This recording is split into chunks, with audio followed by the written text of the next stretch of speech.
જો તમારી કારમાં પણ બ્રેકનું મેન્ટેનન્સ વધારે આવી રહ્યું છે, તમને એવું લાગે છે કે મારી ગાડીમાં બ્રેકનું મેન્ટેનન્સ વધારે આવે છે, તો આ વિડીયો ખાસ તમારા માટે છે. બ્રેકનું મેન્ટેનન્સ તમારી ગાડીમાં કેમ વધારે આવે છે એ હું સમજાવીશ તમને આજે. આ છે કારના જૂના બ્રેક પેડ. કેમેરો નજીક લાવજો. આ છે કારનું નવું બ્રેક પેડ. આ બ્રેક પેડની અંદર એક મેટલ ઇન્ડિકેટર આવે છે, એટલે કે જ્યારે તમારી ગાડી ચાલે છે ત્યારે આ લિમિટ સુધી બ્રેક પેડ ઘસાતું આવે ત્યારે આ મેટલ પટ્ટી જે છે એ તમારી બ્રેક ડિસ્ક સાથે એટેચ થવાનું ટચ થવાનું ચાલુ થઈ જશે અને એક નોઇઝ લેવલ બનાવશે. હવે જ્યારે એ નોઇઝ તમે નેગ્લિકેટ કરો છો ત્યારે બ્રેક ડિસ્કની જે કન્ડિશન છે એ આ લેવલ આવી જાય છે અને આ લેવલની જ્યારે બ્રેક ડિસ્ક કન્ડિશન થઈ જાય એટલે એની થિકનેસ જે છે એકદમ ઓછી થઈ જાય છે અને આ થિકનેસ ઘટી જવાથી તમારે કમ્પ્લીટ બ્રેક ડિસ્ક નવી રિપ્લેસ કરવી પડે છે.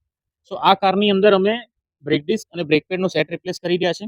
પેરેલલી પાછળના બ્રેક લાઇનર પણ અમે રિપ્લેસ કરી રહ્યા છે.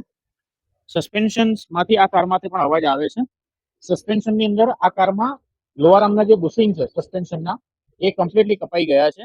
સો આ કારની અંદર અમે જે લોઅર આર્મ એસેમ્બલી છે એ કમ્પ્લીટ રિપ્લેસ કરી રહ્યા છે. તમારી કારમાં પણ જો કોઈ બ્રેક નોઇઝ આવે છે તો એને નેગ્લિકેટ નહીં કરતા, ઇમિડિયેટલી સર્વિસ સેન્ટર પર ચેક કરાવો અને સસ્પેન્શનમાંથી અવાજ આવે છે તો પણ ઇમિડિયેટલી ચેક કરાવો. અને જો એ ચેક નહીં કરાવો ટાઈમલી તો તમારી કારનું મેન્ટેનન્સ જે છે એ વધારે આવી શકે છે.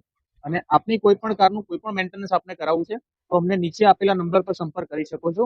Torque auto links, Shela, Ahmedabad. Thank you.